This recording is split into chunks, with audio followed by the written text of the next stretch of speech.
1929. Santander, España.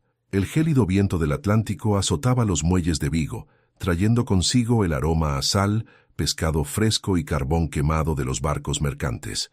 Era 1929, y la ciudad rebosaba de marineros extranjeros, comerciantes apresurados y hombres que vivían dentro de la legalidad.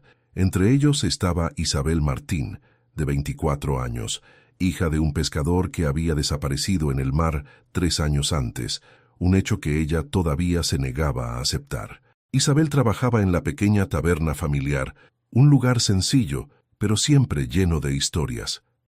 Fue allí donde lo vio por primera vez. Adrián Montenegro, un hombre de mirada intensa y expresión cansada, como alguien que ya había visto lo peor del mundo. Tenía un corte reciente en el brazo, una postura que intentaba ocultar el dolor y una mirada misteriosa que dejó a Isabel sin palabras durante unos segundos. «Agua, por favor», dijo con voz ronca. Ella le atendió intentando no mostrar su curiosidad, pero Adrián la miraba como si reconociera a alguien a quien jamás había visto. «Eres Isabel, la hija de Manuel Martín, ¿verdad?», preguntó. Su corazón latía con fuerza. «¿Cómo sabes el nombre de mi padre?».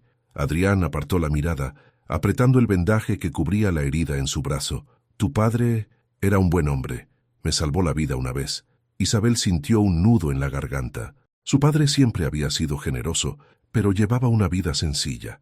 ¿Cómo podría haber salvado a alguien como Adrián, que claramente estaba involucrado en algo mucho más grande y peligroso? ¿Cuándo sucedió esto?», preguntó. Adrián tardó unos segundos en responder. «Antes de desaparecer, pero no de la forma que te contaron». Isabel retrocedió un paso, atónita. «¿Qué quieres decir? ¿Qué sabes de eso?». Respiró hondo, como quien decide revelar algo que podría costarle muy caro. «Tu padre no murió en el mar, Isabel. No así. Lo persiguieron y murió intentando proteger algo que ahora intentan recuperar. Y si se enteran de que hablé contigo, intentarán llegar hasta ti también». Un pesado silencio llenaba el aire. Isabel sintió que el suelo desaparecía bajo sus pies. «¿Quiénes son?», preguntó con voz temblorosa. Adrián miró a su alrededor, como si temiera ser observado. «Hombres que no deberían existir. Hombres que ya me han matado 3 veces. Y aún quieren más». Isabel apenas podía respirar. ¿Por qué me cuentas todo esto?». La sujetó del brazo, con la firmeza suficiente para que sintiera el peligro, pero con la delicadeza suficiente para no lastimarla. «Porque antes de morir, tu padre me hizo prometer que si alguna vez te encontraba, te protegería, aunque me cueste la vida otra vez». La puerta de la taberna se cerró de golpe al entrar una ráfaga de viento. No fue solo el viento. 2 hombres con abrigos oscuros se habían detenido en la entrada, observando a Adrián con ojos penetrantes. Isabel sintió un vacío en el estómago. Adrián susurró: «Me encontraron». Y el destino de ambos cambió en ese instante. Los 2 hombres en la puerta de la taberna no dijeron ni una palabra. Simplemente observaron a Adrián como depredadores que finalmente habían encontrado a su presa. Isabel sintió temblar todo su cuerpo, pero aún así se colocó medio paso por delante de Adrián, puramente por instinto, incluso sin comprender del todo lo que estaba sucediendo. «No digas nada», murmuró Adrián en su oído. «Solo sígueme». Antes de que Isabel pudiera preguntarle qué pretendía, Adrián cogió una botella vacía de la barra y la dejó caer al suelo. El cristal se hizo añicos y el sonido resonó en la silenciosa taberna como un disparo. Eso fue suficiente. Los 2 hombres avanzaron. Adrián agarró la mano de Isabel con una velocidad casi sobrehumana y corrió con ella hacia la puerta trasera de la taberna. Ella apenas podía seguirle el ritmo, pero su mano firme no la dejaba quedarse atrás. «¿Por qué te persiguen?», gritó Isabel mientras corrían hacia el estrecho callejón detrás del edificio. «No se trata solo de mí», respondió respirando agitadamente. «Quieren lo que tu padre protegió y creen que yo sé dónde está». Isabel casi se tropieza. «¿Qué protegía mi padre?». «Una carta», respondió Adrián comprobando si lo seguían. «Una que recibió semanas antes de desaparecer. Una carta que podría derribar a hombres muy poderosos». Isabel sentía que la cabeza le daba vueltas. Nada tenía sentido. Su padre era un simple pescador, ¿no? Adrián le tomó el rostro entre las manos, mirándola con una sinceridad urgente y casi dolorosa. «Tu padre no era quien tú crees que era, Isabel. Contuvo la respiración, intentando asimilarlo todo, pero Adrián no le dio tiempo. Un disparo resonó detrás de ellos. El proyectil impactó contra la pared a escasos centímetros de la cabeza de Adrián. Él tiró de Isabel hacia abajo, protegiéndola con su propio cuerpo. ¡Corran!, gritó. Adrián la empujó hasta el final del callejón, donde había una escalera metálica oxidada que conducía al techo del almacén de al lado. Isabel subió con manos temblorosas, mientras Adrián cubría su ascenso con movimientos rápidos y precisos, esquivando los disparos que venían del callejón. Cuando llegaron a la azotea, Isabel estaba sin aliento, desorientada y aterrorizada. «¿Por qué haces esto?», preguntó entrecortadamente. Adrián se acercó lentamente con expresión seria. «Porque le prometí a tu padre que cuidaría de ti. Y porque…» Dudó un instante, como si revelara algo que lo exponía demasiado. «Si te encuentran antes que yo, no tendrás ninguna oportunidad». Isabel sintió que se le cerraba la garganta. «¿Y ahora? ¿A dónde vamos?». Antes de que Adrián pudiera responder, el sonido de pasos resonó en el tejado de al lado. Los hombres ya estaban subiendo. Adrián agarró a Isabel por la cintura con una decisión que no admitía discusión. «¿Ahora? Ahora sí confías en mí». La guió hasta el borde del tejado, donde una de las grúas del puerto sobresalía por encima del mar oscuro. «Adrián, no», susurró Isabel, aterrada. «Es esto o mueres aquí mismo», dijo, mirándola fijamente con una intensidad feroz. El sonido de las armas al ser cargadas resonó tras ellos. Isabel no tuvo otra opción. Adrián le tomó la mano, entrelazó sus dedos con los de ella y susurró: «Ya he muerto 3 veces, Isabel, pero en ninguna de esas ocasiones estuve contigo a mi lado». Y juntos saltaron desde el tejado al brazo metálico de la grúa, mientras a sus espaldas resonaban disparos. El salto fue lo suficientemente largo como para convertir un segundo en una eternidad. Isabel sintió el viento cortarle la respiración al tocar con los pies el brazo metálico de la grúa. El hierro vibró con el impacto y casi resbaló, pero Adrián la sujetó firmemente de la muñeca. «No mires abajo», advirtió. Ella miró. El mar oscuro se arremolinaba abajo como un abismo sin fondo. La grúa se balanceaba levemente con cada ráfaga de viento. El metal húmedo hacía que cada paso fuera más peligroso. «Esto es una locura», susurró Isabel, aferrándose a su brazo con los dedos. «Sería una locura quedarse ahí arriba esperando a que disparen», respondió Adrián tratando de mantenerla en equilibrio. Un golpe rebotó en el hierro, haciendo vibrar el sonido en el aire. Seguían siendo perseguidos. Adrián colocó a Isabel frente a él y comenzó a guiarla hacia el otro extremo de la grúa, donde una escalera vertical descendía hasta una pequeña lancha de mantenimiento amarrada en el muelle. «Baja primero», dijo. «No sé si puedo», murmuró Isabel con voz temblorosa. Adrián le tocó la barbilla obligándola a mirarlo. «Puedes hacerlo. Te prometo que nadie te tocará». Su seguridad atravesó su miedo como una hoja al rojo vivo. Isabel respiró hondo y comenzó a bajar las escaleras. Resbaló en el 4.º escalón, pero Adrián la sostuvo por la espalda en todo momento, guiándola. Al llegar a tierra firme, Adrián la llevó de la mano hasta la pequeña barca, cortó la cuerda que la sujetaba al muelle y arrancó el silencioso motor. «Pase», ordenó. Isabel subió, aún temblando. Adrián saltó justo después, y la lancha arrancó a toda velocidad, deslizándose por las oscuras aguas. La taberna, el muelle, la grúa, todo quedó atrás, engullido por la noche y la niebla del puerto. Cuando el motor se estabilizó y la distancia pareció segura, Isabel finalmente recuperó el control. «Vos, Adrián, ¿quiénes son estos hombres? ¿Y qué tiene que ver mi padre con esto? Merezco saberlo». Adrián mantuvo la vista fija en el horizonte. «Ya lo sabrás todo, pero no aquí». «¿Entonces dónde?». Respiró hondo, como si estuviera a punto de cruzar una línea que había evitado durante mucho tiempo. «En el lugar donde todo comenzó, la casa abandonada en el faro de Cabo Budiño». Los ojos de Isabel se abrieron de par en par. «La casa del faro. Mi padre nunca me dejaba acercarme. Decía que era peligroso». Adrián giró su rostro hacia ella.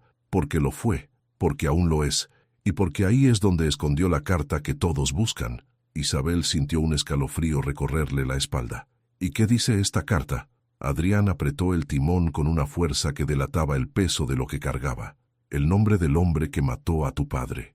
Isabel permaneció inmóvil, en silencio. Una mezcla de dolor, incredulidad e ira le subió por la garganta como un incendio forestal, hasta que finalmente preguntó, su voz casi inaudible, ¿y por qué te mataron 3 veces?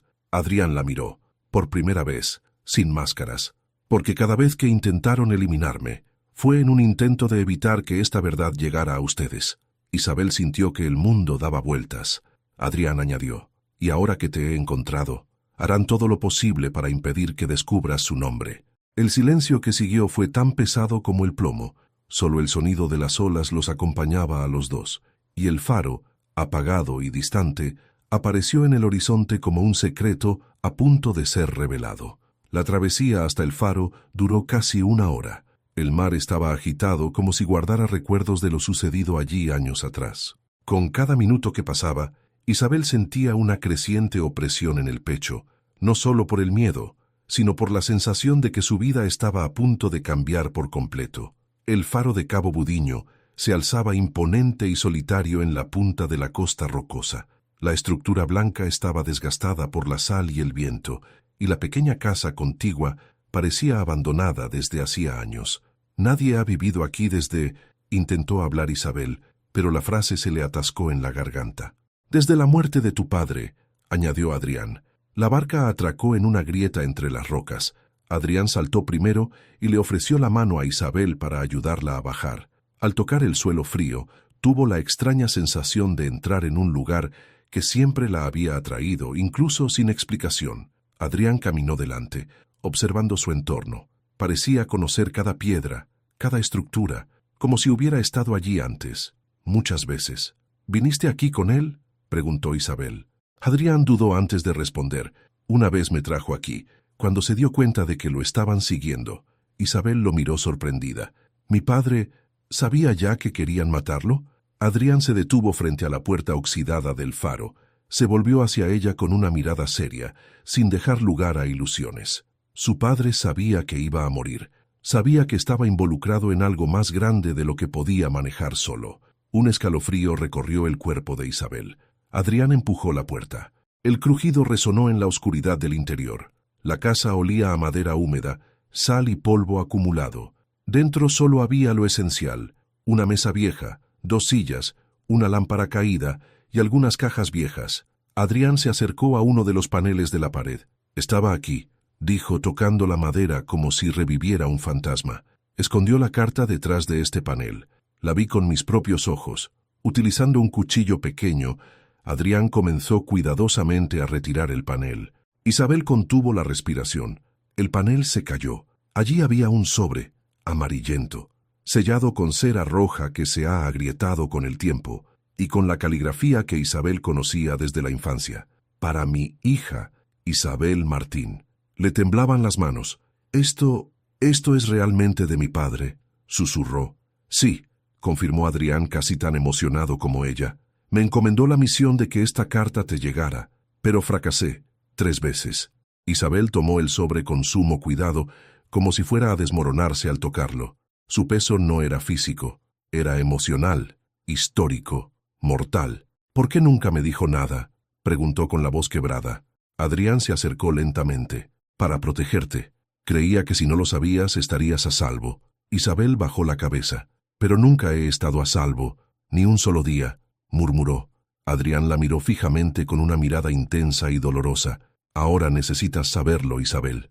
Porque quien mató a tu padre no se ha detenido, sigue suelto, y no se dará por vencido». Isabel respiró hondo y comenzó a abrir el sobre, pero antes de que pudiera recuperar la carta, un ruido resonó desde el exterior. Pasos, pesado, lento, adrede.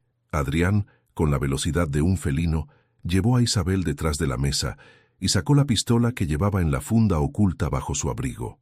Isabel intentó controlar su respiración mientras las sombras se movían a través del umbral. Una voz masculina profunda y tranquila resonó. «Adrián Montenegro, creía que habías aprendido a quedarte muerto». Isabel sintió que su cuerpo se congelaba. Esa voz, ella ya lo había oído antes, en su infancia y en sus peores pesadillas.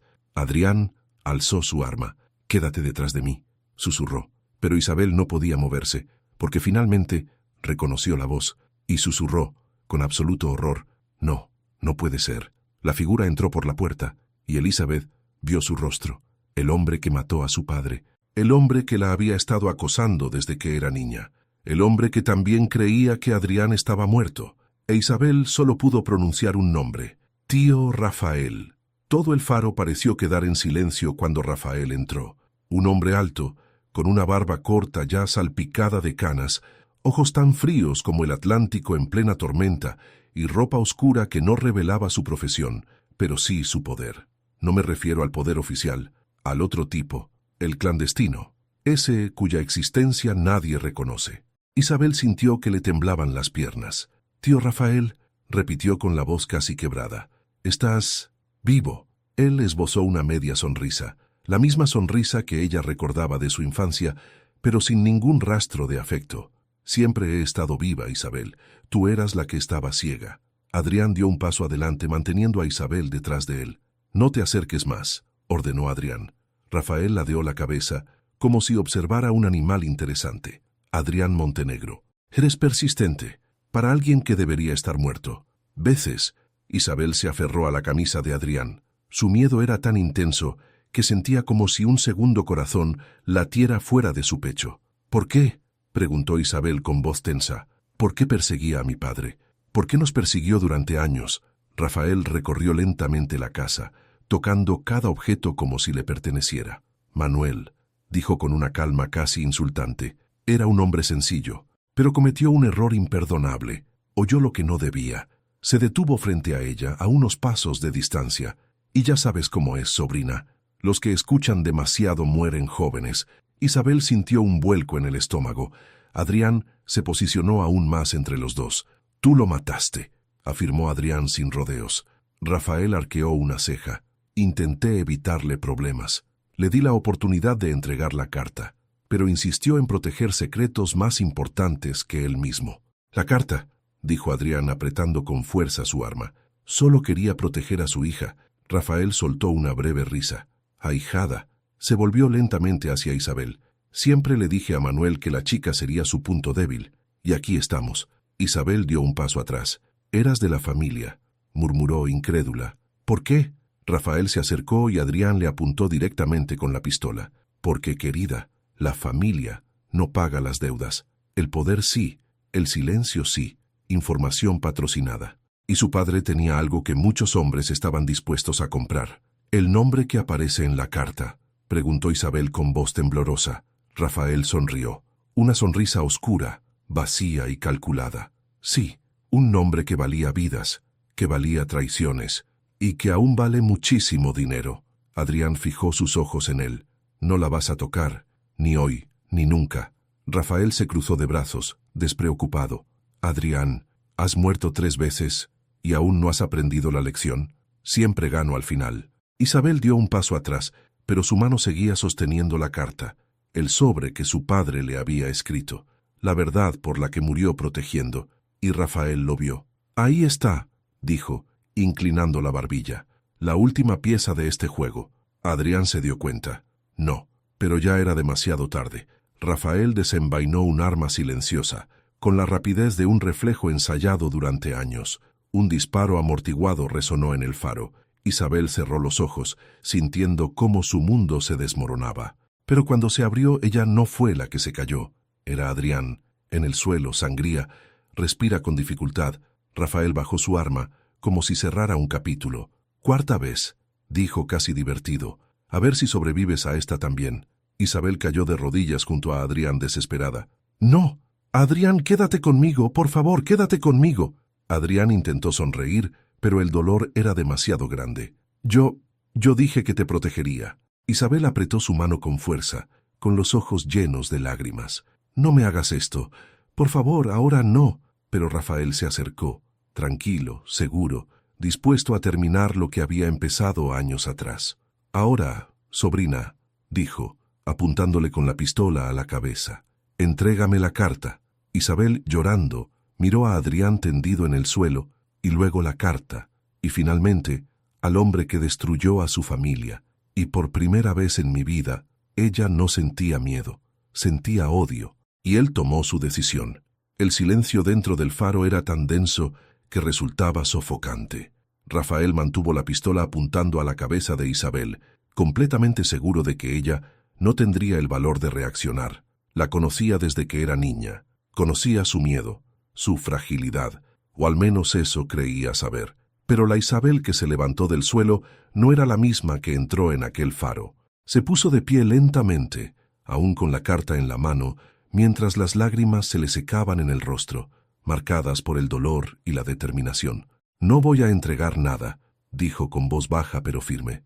Rafael soltó una risa corta, casi de aburrimiento. «Isabel, sé razonable. No tienes armas, no tienes fuerza, no tienes escapatoria, y no lo dudo». «Sí», respondió dando un paso atrás calculado.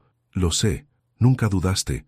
La mirada de Rafael se oscureció. Isabel colocó la carta detrás de su espalda, ocultándola parcialmente. «¿Sabes lo que descubrí hoy?», continuó sin apartar la mirada de él, «que mi padre no murió en un accidente, que nunca fuiste parte de mi familia, y que yo nunca más te tendré miedo». Rafael apretó el gatillo ligeramente sin prisa.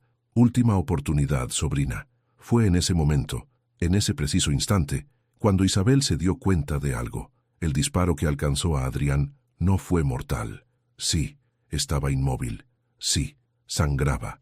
Pero su mano se deslizó lentamente hacia el arma que yacía a pocos centímetros de distancia. Rafael no se dio cuenta, pero Isabel lo comprendió. Necesitaba ganar tiempo. «¿Qué dice esa carta?», preguntó, intentando que Rafael siguiera hablando. «¿Qué nombre vale tantas muertes?». Rafael sonrió, complacido de que finalmente ella hubiera hecho la pregunta. «El nombre del hombre que controla todo en este puerto. ¿Quién está detrás del tráfico de personas, las remesas, las muertes?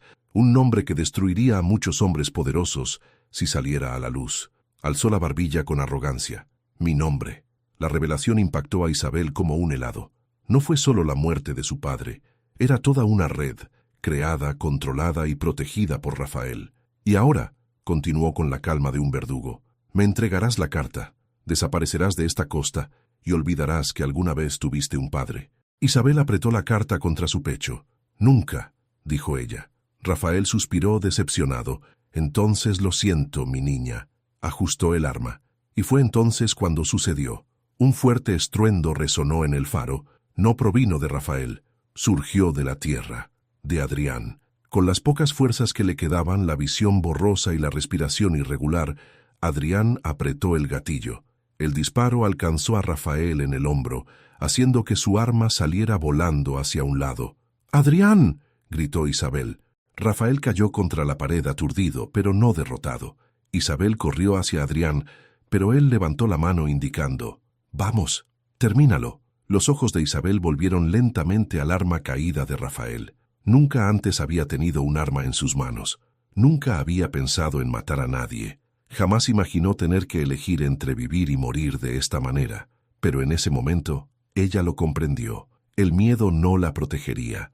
La vacilación la mataría. Y ahora tenía su oportunidad. Se puso de pie y recogió la pistola del suelo con manos temblorosas. Y se volvió hacia Rafael, que intentaba recomponerse, sangrando, pero aún mirándola con desprecio. «No tienes agallas», gruñó. Isabel amartilló el arma, y por primera vez, Rafael pareció genuinamente sorprendido. «¿No me conoces?», dijo, y entonces apretó el gatillo. El cuerpo de Rafael yacía inmóvil sobre el desgastado suelo de madera del viejo faro. El viento que bajaba del acantilado se colaba por las ventanas rotas, haciendo que las cortinas desgarradas se movieran como fantasmas.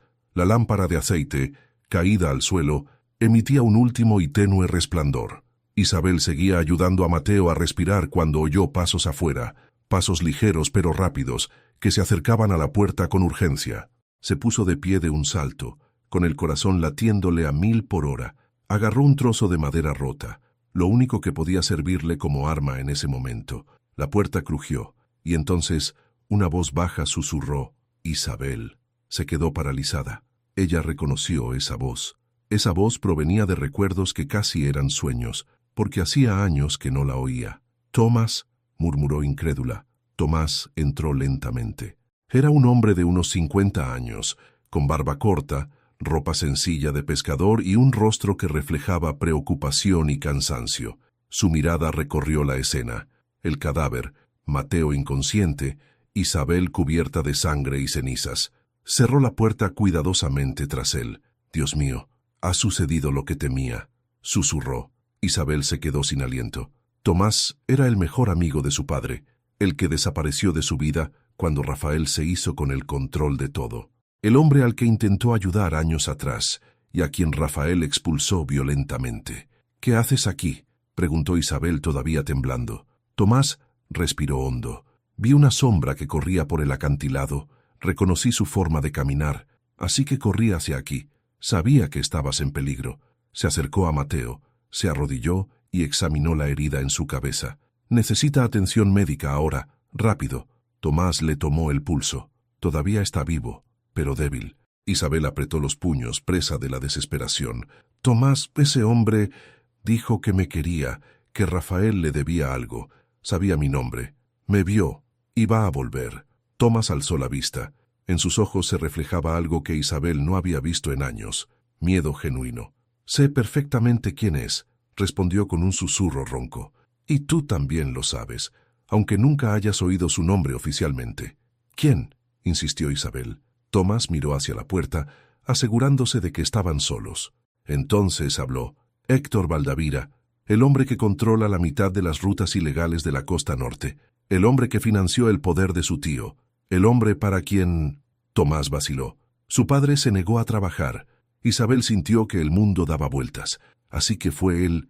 «Él mató a mi padre». Tomás le puso la mano en el hombro. «Él ordenó el asesinato. Rafael lo ejecutó». Así fue como obtuvo su protección. Isabel cayó de rodillas y finalmente las lágrimas brotaron. Todo, ahora todo tenía sentido. Los secretos, las miradas, las prohibiciones, los años de silencio. Mateo murmuró algo moviéndose. Tomás actuó con rapidez. «No podemos quedarnos aquí. El faro está abierto, aislado y a la vista. Si Valdavira ha regresado al puerto, los encontrará. Tenemos que llevar a Mateo a mi casa. Es pequeña, escondida entre los viejos almacenes. Allí nadie los buscará». Isabel se secó la cara con la manga y respiró hondo. «Toma, ¿por qué haces esto? Después de tantos años fuera, ¿por qué?». Sonrió con tristeza. «Porque le prometí a tu padre que cuidaría de ti si algo sucedía. Y una vez fallé. No volveré a fallar». Isabel miró a Mateo inconsciente y luego el cuerpo de Rafael. El pasado había muerto, pero el peligro seguía presente y se acercaba. Ella asintió. «Vale, vamos, ahora». Tomás colocó el brazo de Mateo sobre sus hombros. «Quédate detrás de mí, Isabel, y no mires atrás». Ella obedeció. Los tres abandonaron el faro, desapareciendo en la oscuridad de la costa, mientras el viento se llevaba el último rastro del hombre que la había mantenido prisionera durante tantos años. Pero el verdadero enemigo, ese, no sería eliminado tan fácilmente. La brisa marina azotaba el rostro de Isabel como pequeñas cuchillas, mientras Tomás ayudaba a Mateo a bajar por el estrecho sendero formado entre las rocas.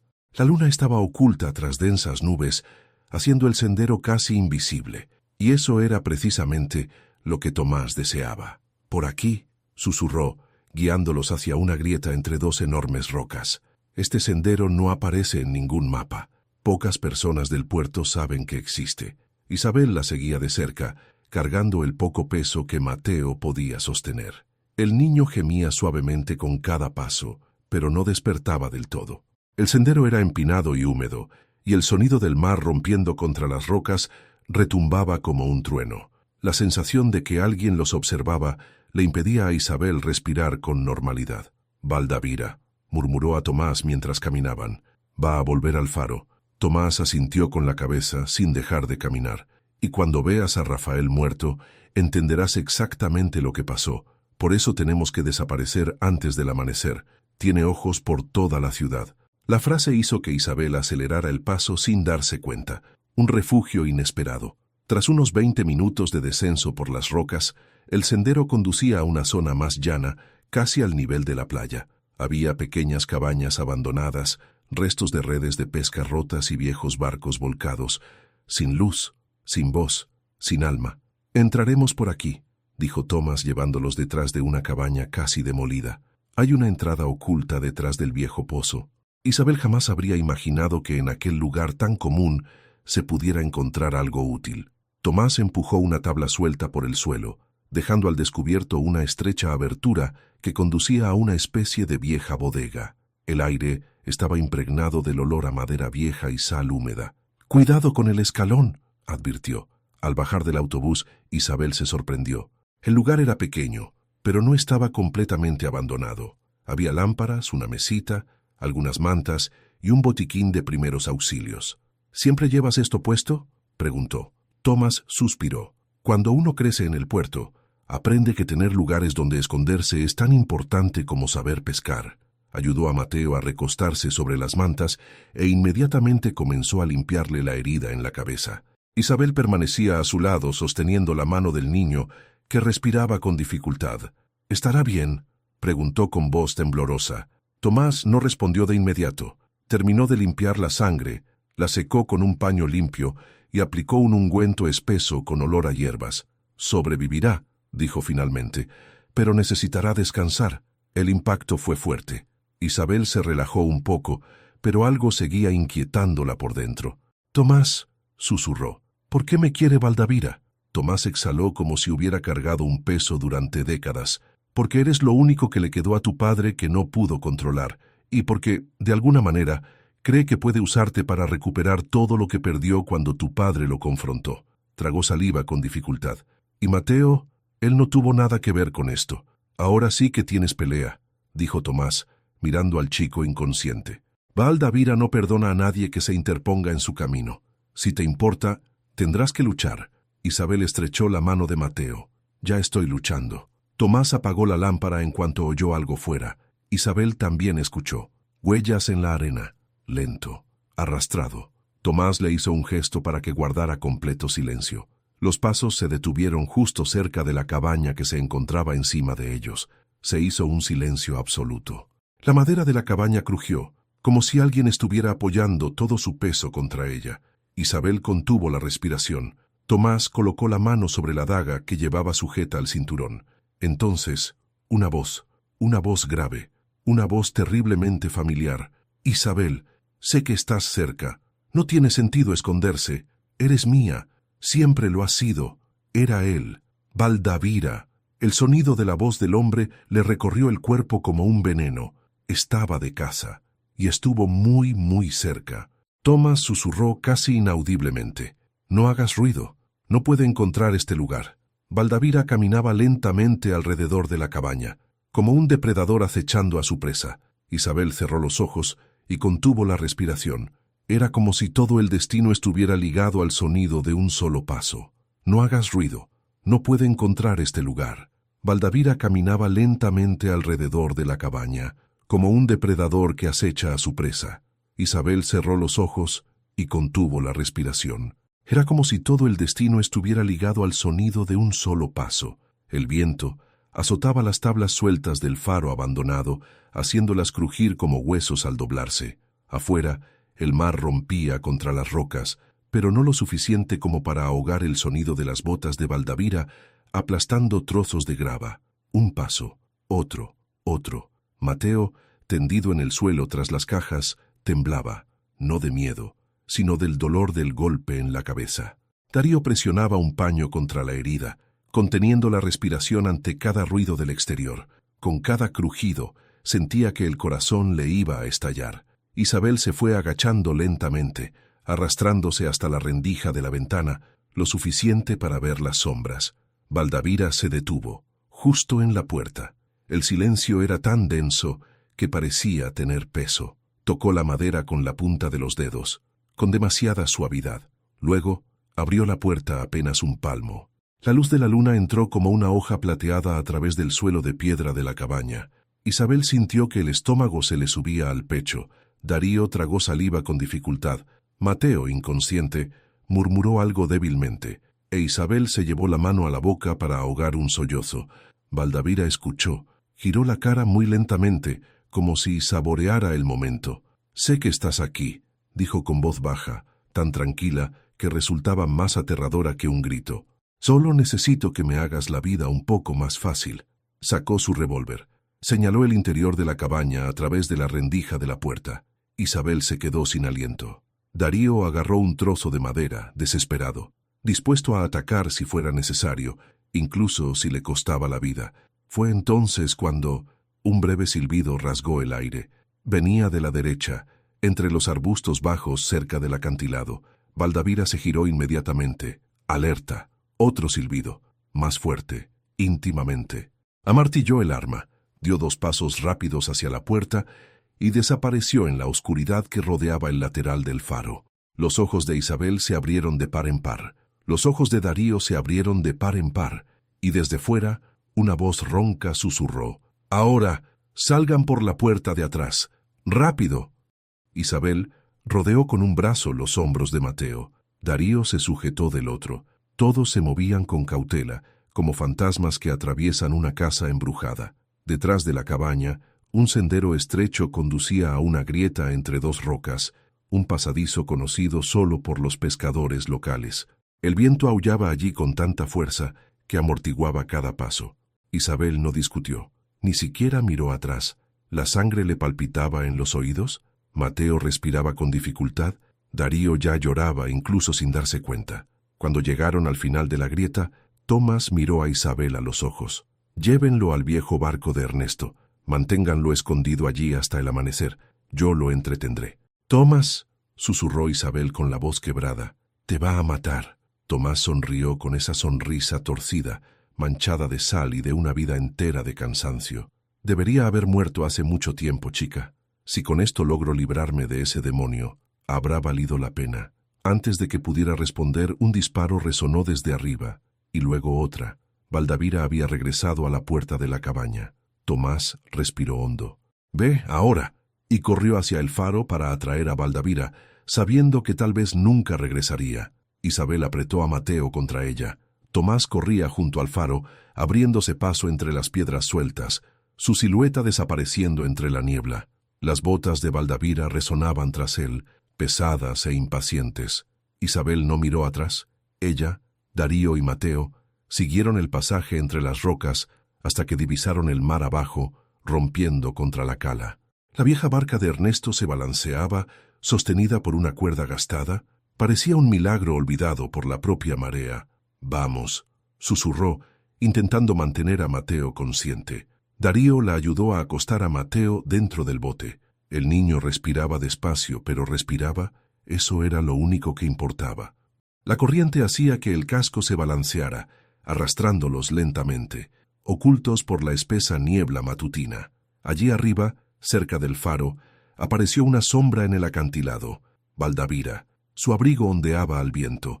Bajó la mirada, recorriendo con la vista el litoral, pero la niebla engulló por completo la pequeña embarcación. El mar, por primera vez, estaba de su lado. Baldavira alzó el arma, intentando adivinar dónde disparar, pero no veía nada. Nada más que un mar gris y vacío, sin vista, sin dirección, sin poder. El depredador finalmente quedó ciego. La barca siguió navegando hasta que desapareció de la vista. Horas más tarde, al amanecer, la embarcación encalló en una pequeña y apartada playa al norte de Laredo. El mar en calma empujaba el casco como si quisiera revelar un secreto. Isabel bajó primero, tirando con cuidado de Mateo. Abrió los ojos lentamente, parpadeando con la luz dorada. «¿Dónde estamos?», murmuró. «Lejos de todo lo que te hizo daño», respondió ella con la voz temblorosa de alivio. «Lejos de él». Mateo intentó sonreír, pero el dolor se lo impidió. Isabel le acarició la cara. «Estás vivo. Eso es lo que importa». Darío, que ya estaba en la arena, se volvió hacia ellos con una sonrisa cansada. «En esta región hay pescadores. Buena gente. Ayudan a los necesitados. Les pediremos refugio, comida, y luego desapareceremos de la costa». Mateo miró a Isabel a los ojos, sosteniendo su mano entre sus dedos. «Y tú vendrás conmigo, a donde quiera que nos lleve este mar». Ella sonrió, una sonrisa llena de todo lo que había perdido y de todo lo que aún tenía la fuerza de recuperar. «Vine a salvarte. Ahora me quedaré a vivir a tu lado». La brisa matutina pasó entre ellos, ligera, limpia, sin sangre, sin miedo. El mar lamía suavemente la arena. España amanecía un nuevo día, y ellos, para una nueva vida, sin Baldavira. Ninguna persecución, sin dolor, Isabel y Mateo finalmente juntos, no por huir sino por elección propia. El sufrimiento, después de tanto tiempo, finalmente había llegado a su fin, y el amor, por fin tuvo un comienzo. ¿Y vos que está ayudando ahora? ¿De qué ciudad del mundo estás acompañando esa historia? Contadme con nosotros comentarios.